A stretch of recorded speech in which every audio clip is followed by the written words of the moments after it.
सर्वप्रथम सर्वांना श्री स्वामी समर्थ. स्वामी महाराजांच्या कृपेने तुमच्या सर्व चांगल्या इच्छा पूर्ण होत ही स्वामींचरणी प्रार्थना करते आणि आजच्या व्हिडिओला सुरुवात करते. तर 18 सप्टेंबर ते 2 ऑक्टोबरपर्यंत पितृ पंधरवडा म्हणजे पितृपक्षाला सुरुवात झालेली आहे. प्रत्येक जण आपल्या पितरांच्या सेवेसाठी आपण वेळ देत आहोत आणि त्यांच्या तिथीनुसार श्राद्ध तर्पण विधी करत आहोत. मी म्हणेल जेवढी सेवा जमेल ना नक्की करा. जसे देवी देवतांचे आशीर्वाद आपल्याला फलदायी ठरतात तसेच आपल्या पितृदेवतांचे आशीर्वाद सुद्धा आपल्याला खूप खूप फलदायी ठरतात. कोणत्या ना कोणत्या संकटातून आपल्याला ते वाचवत असतात. काही ना काही कारणावरून जर संकट येत असतील तर पितृपक्षात केलेली सेवा कधीही खाली जात नाही. आपल्या लेकरा बाळांचं रक्षण कायम आपले पितृदेवता करत असतात. जसं आपली कुलदेवता पटकन आपल्यावर प्रसन्न होते तसेच आपले पितृदेवतासुद्धा आपल्यावर चटकन प्रसन्न होणारे देवता आहे. म्हणून श्राद्ध पक्षात आपल्या पितृदेवतांची सेवा चुकवू नका, नक्की करा. प्रत्येकाने करायची आहे. पृथ्वीच्या दक्षिणेला पितर लोक असतो आणि त्यांची देवता यमदेवता आहे. आपल्या पितरांना चांगली गती मिळावी म्हणून पुत्राने श्राद्ध कर्म नक्की करायचे असते. पुत्र या शब्दाचा अर्थच पू नावाच्या नरकापासून तारत असतो, तो म्हणजे पुत्र असतो. देह सोडल्यानंतरचा जीवांचा प्रवास सुखकर व्हावा, त्यांना नरकात जावे लागू नये म्हणून त्यांच्या तिथीला आणि सर्व पितरी अमावस्येला दुपारी 12 ते 12:30 वाजेपर्यंत आपल्या पितरांचे श्राद्ध करावे. त्यांना जेवू खाऊ घालून तृप्त करावे. पितरांचा फोटो पुसून त्यांना हार घालून दिवा लावून अगरबत्ती लावून घरातील प्रत्येक व्यक्तीने अगदी महिन्याभराचं बाळ असेल तुमच्याकडं तरी त्यांचं डोकं आपल्या पितरांच्या जवळ नक्की टेकवा आणि त्यांच्याकडून नक्की आशीर्वाद घ्या. ते आशीर्वाद त्यांना सतत लाभत राहतील. त्यांचे नामस्मरण करून त्यांना प्रार्थना करा. या दिवशी त्यांच्या तिथीला श्राद्ध तिथीला आणि सर्व पितरी अमावस्येला आपल्या पितरांच्या आवडीचे जेवण बनवावे आणि त्यांना जेवू खाऊ घालून कावळ्याला घास घाला, गाईला घास घाला. अजून तुमच्याकडं कोणी जेवायला येत असतील त्यांना तिलक वगैरे लावून काहीतरी कपडे लत्ते देऊन आपल्या पितृदेवांचं नाव घेऊन त्यांना जेवू खाऊ घालायचं आणि तृप्त करायचं असतं या श्राद्ध तिथीला. या पितृपक्षाच्या जेवणात चुकून सुद्धा शेवग्याच्या शेंगा, मुळा, कोबी, कांदा, लसूण, मांसाहार या भाज्यांचा समावेश करू नका आणि तुम्ही करत असाल तर करू शकता, पण शास्त्रानुसार या भाज्या वर्ज्य असतात. म्हणून पितृ पंधरवडा हा पितरांच्या सेवेसाठी फार फार महत्त्वाचा असतो. भाद्रपद अमावस्येपर्यंत पितर हे पितृलोकातून यमदेवतांच्या आज्ञेने पृथ्वी तलावर येत असतात आणि त्यांच्या मुलाबाळांच्या हातून सेवा प्रार्थना श्राद्ध विधी करून घेतात. आणि जर हे आपण केले नाही तर पितृदोष लागत तर नाही पण त्यांची नाराजी घरामध्ये बऱ्याच अडचणी आणत असते आणि पितृदेवांची नाराजी म्हणजे पितृदोषच असतो. आपण जरी नाही म्हटलो आम्हाला काही पितृदोष लागला नाही पण आपले पूर्वज जर या 15 दिवसात आपल्यावर नाराज झाले तर घरात विविध समस्यांना सामोरे जावे लागते. तुमच्या घरात जर कायम कुणी आजारी पडत असेल, काही बाधा झाली असेल, अचानक घरात पैसा येत नसेल, आला तरी बरकत राहत नसेल, मुलींच्या लग्नात अडचणी येत असतील, मूलबाळ होण्यात अडचणी येत असतील, तुमचे रिपोर्ट तर सर्व चांगले पण गर्भधारणाच होत नसेल, विनाकारण घरात कटकटी होत असतील, मुलं आपली वाईट मार्गाला जाऊन स्वतःचे नुकसान करून घेत असेल, अशा बऱ्याच अडचणी समस्या असतात ज्यांचे कारण पितृदोष असू शकतो. म्हणून पितृपक्षात आपल्या पूर्वजांना विधीपूर्वक शास्त्रशुद्ध पद्धतीने 2 वेळा जेवू घालावेच. पहिले म्हणजे त्यांच्या मृत्यूतिथीला आणि दुसरं म्हणजे सर्व पितरी अमावस्येला यथासांग विधीनुसार आपल्या पितरांना जेवू घाला, त्यांना तृप्त करा. तुम्हाला जास्त नाही जमलं कामानिमित्त साधा गोळाभर दही भात तुम्ही कावळ्याला खाऊ घाला आणि तुमच्या पितरांना जेवू घाला. एखादा घास गाईला, गोड चपाती गाईला खाऊ घाला. तुमच्या पितरांच्या नावाने दान धर्म करा. बघा अशा साध्या सोप्या पद्धतीने सुद्धा तुम्ही श्राद्ध करू शकता. तुम्हाला खूप नाहीच जमलं तर अशा साध्या सोप्या पद्धतीने सुद्धा तुम्ही या 15 दिवसात थोडासा दही भात जरी कावळ्याला खाऊ घातला, रोज एक चपाती गाईला किंवा आणि एक चपाती कुत्र्याला खाऊ घातली, कुणा गरीबाला पोट भरलं तुम्ही, तरीही अशा पद्धतीने तुम्हाला पितृ लोकांचे म्हणजे पितृदेवतांचे आशीर्वाद भरभरून मिळतील। त्यांचं नाव घ्या आणि हे श्राद्ध तिथींना नक्की हे कर्म करायचे आहे आपल्याला। प्रत्येकाने करा, जेवढं जमेल ना तेवढं करा। मी म्हणत नाही एवढं पंचपक्वान्नाचं ताटच पाहिजे, तुम्हाला जमलं तर नक्की करा। आता काही महिलांना नाही जमलं, लहान लेकरं वगैरे असतात, तर तुम्ही वरण भात, भाजी पोळी आणि दही भात साखरेचा नैवेद्य जरी जेवू घातलं पितरांना, तरीही ते तुमच्यावर प्रसन्न होतील। पण मनापासून कुठली पण गोष्ट तुम्ही खूप बाऊ करताय, आम्ही ताटात हेच केलं आणि तेच केलं, पण त्यात जर तुमची मनापासून तुमची इच्छा नसेल, तुम्ही करताय म्हणून करताय, त्या जेवणाला काहीच अर्थ नसतो। मग तुम्ही मनापासून आनंदाने नुसता दही भात आणि साखरेचा नैवेद्य जरी दाखवला, तुमचे पितृ इतके प्रसन्न होतील तुमच्यावर आणि तो दही भात साखर खाऊन सुद्धा खूप प्रसन्न होऊन तृप्त होऊन तुम्हाला लाख मोलाचे आशीर्वाद देतील। नक्कीच नक्कीच ही सेवा नक्की करा। दही भात साखरेला दर अमावस्या आणि पितृपक्षात खूप महत्त्व आहे। ताट तेव्हाच पूर्ण होतं पितृपक्षातलं जेव्हा त्या ताटात गोळाभर भात, त्यावर दही आणि थोडी साखर तुम्ही टाकाल, तेव्हाच तुमचं ताट, तुमचं पान पितृपक्षातलं पूर्ण होत असतं। जे गेलेले पितर असतील त्यांना जर मुलगा नसेल, त्यांच्या मुलीच असतील, तर मुलींनी जरी तुम्ही सासरच्या पण पितरांना जेवू घाला आणि आपल्या माहेरच्या आई वडील गेलेले असतील त्या पूर्वजांना पितरांना सुद्धा जेवू घालून तृप्त करा। असं काही नाही की मुलांनीच केलं तरच पितृदेवता प्रसन्न होते। ज्या पितरांना मुलं नसतील, त्यांना फक्त एक मुलगी असेल, दोन मुली असतील, तर त्या दोन्ही मुलींनी आपल्या आई वडिलांच्या तिथीला गेलेल्या तिथीला त्यांना जेवू खाऊ घालून नक्कीच तृप्त करा। काहीतरी दान धर्म करा आणि आपल्या पितरांचा आशीर्वाद नक्कीच मिळवून घ्यायचा आहे। मोठ्या पुण्याचं काम आहे। सासरचे पितर जेवू घालतो, मग माहेरचे सुद्धा तशाच पद्धतीने तुम्ही जेवू घालणे आपलं कर्तव्य आहे। गेलेल्या आई वडील ज्यांना फक्त मुलीच आहे, मुलगा नाही, त्यांच्या नावाने मुलींनी सुद्धा श्राद्ध जरूर करावं। तुम्ही सर्व पित्रीला, तुम्हाला नाही जमलं तिथीला, तर सर्व पित्रीला जरी तुम्ही तुमच्या पितरांच्या नावाने घास ठेवला तरीही चालेल।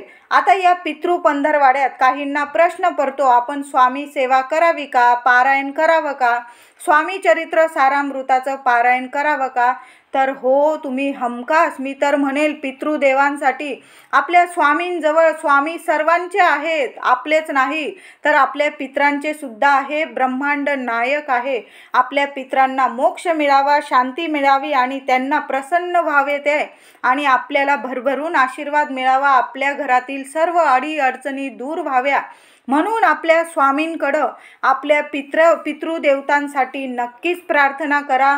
झालंच तर या 15 दिवसात जेवढे होतील तेवढे स्वामी चरित्र सारामृताचे पारायण नक्की करा, किंवा तुम्ही रोज माळ जपली आणि 3 अध्याय आपले स्वामी चरित्र सारामृताचे जे आपण नित्य सेवेत करतो ते जरी केलं तरीही चालेल। खूप छान सेवा आहे।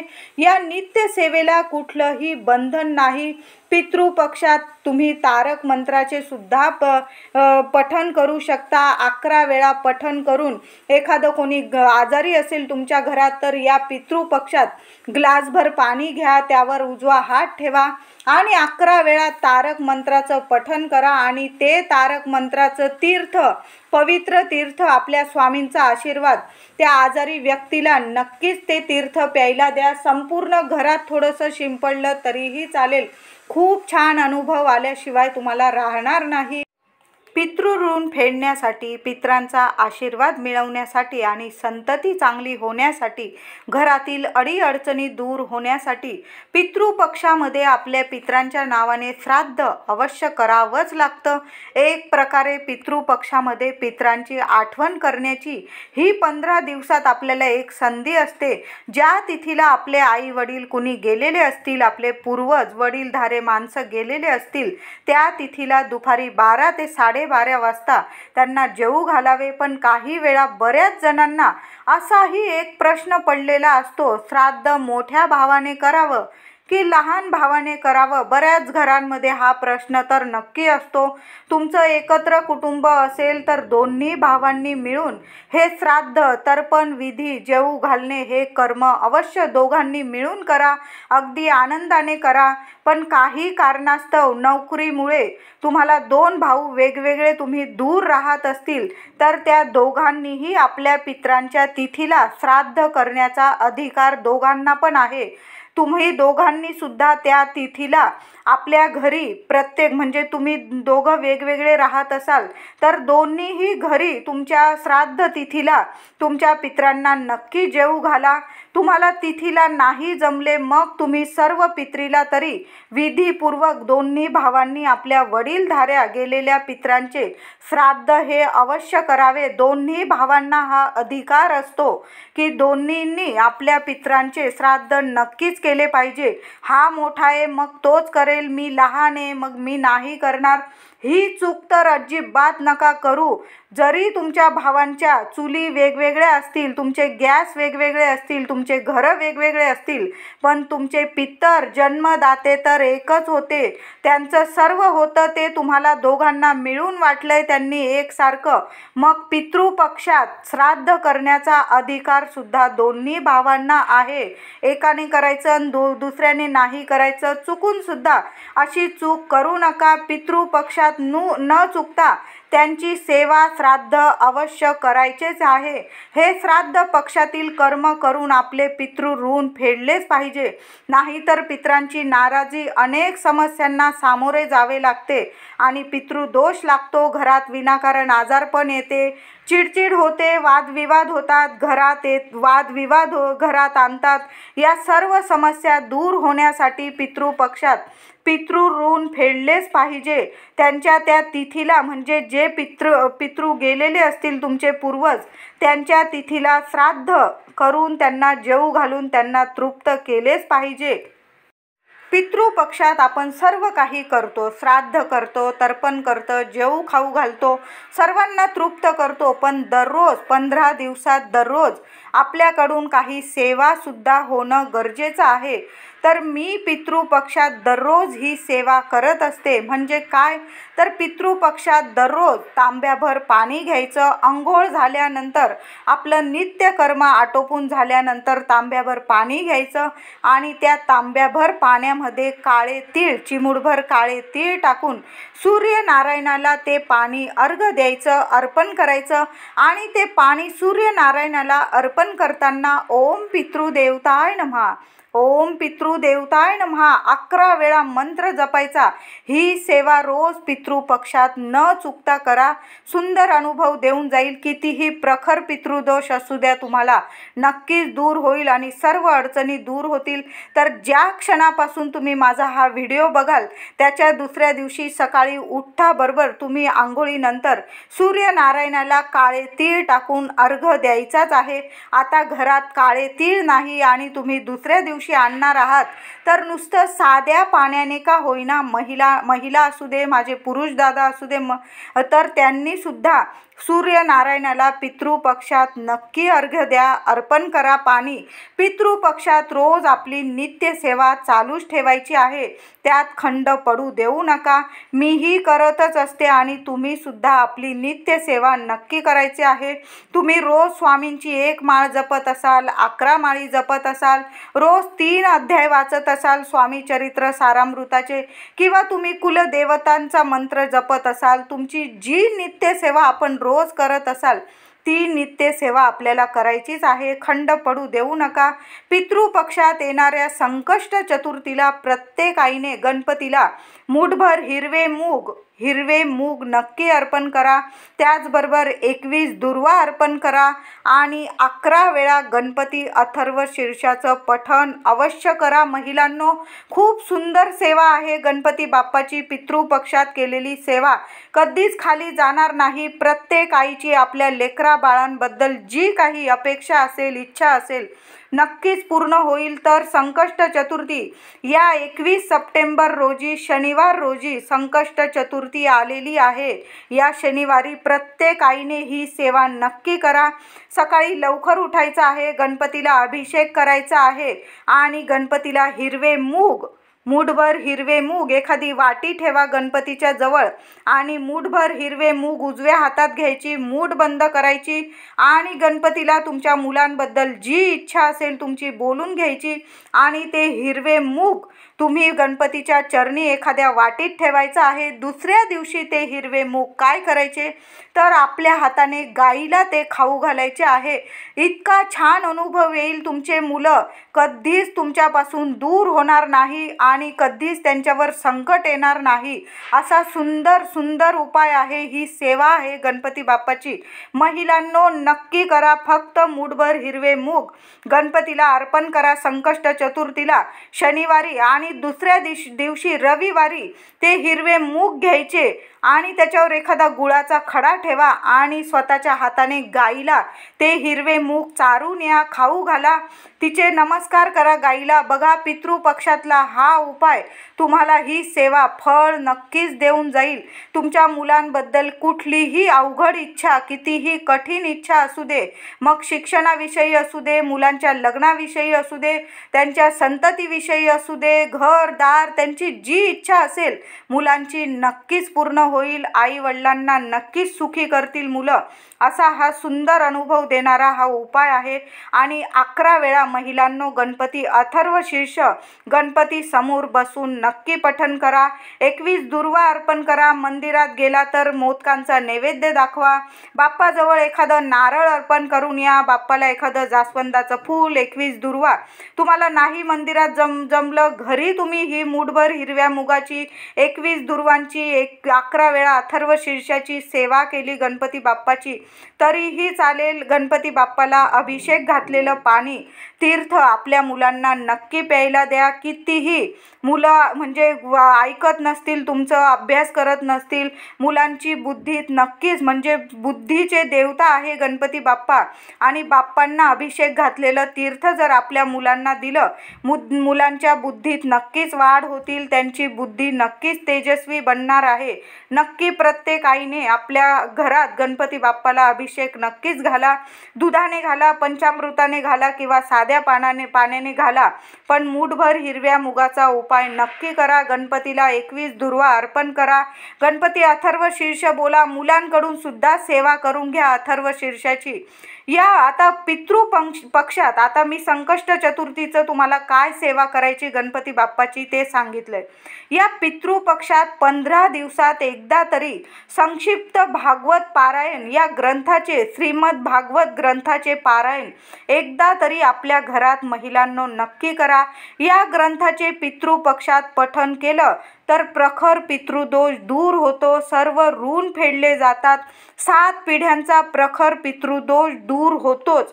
700 श्लोकी भागवत ग्रंथ तुम्हाला 2 तास वाचायला लागेल, वेळ लागेल थोडासा, काही कारणाने आता तुम्हाला नाही जमलं, 2 तासात तुमचं हे वाचन होऊन जाईल।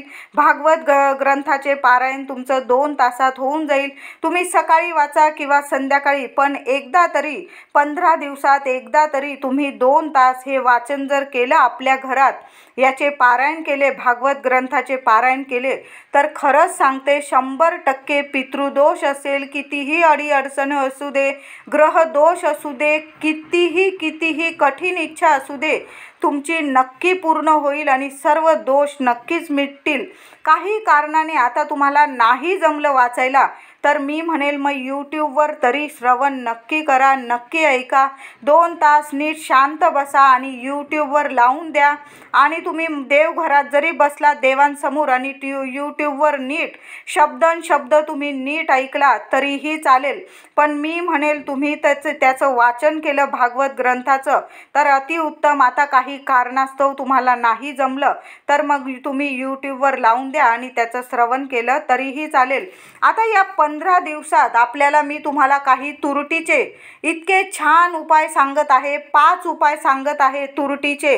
हे 15 दिवस रोज अंघोळीच्या पाण्यात तुरटीची पावडर टाकून, महिला असू दे, पुरुष असू दे, मुलं असू दे, अंघोळीच्या पाण्यात तुम्हाला तुरटीची थोडासा तुरटीचा खडा बारीक करा. तुरटीची पावडर टाकून आपण जसं खडं मीठ टाकून आंघोळ करतो अगदी तशाच पद्धतीने 15 दिवस आपल्याला तुरटीची पावडर भुकटी टाकून आंघोळ करायची आहे. खूप खूप कितीही नकारात्मकता असू द्या, तुमच्यात आजूबाजू असू द्या, पितृदोष असू द्या, नक्कीच दूर होईल. नक्की तुरटीची पावडर अंघोळीच्या पाण्यात टाका.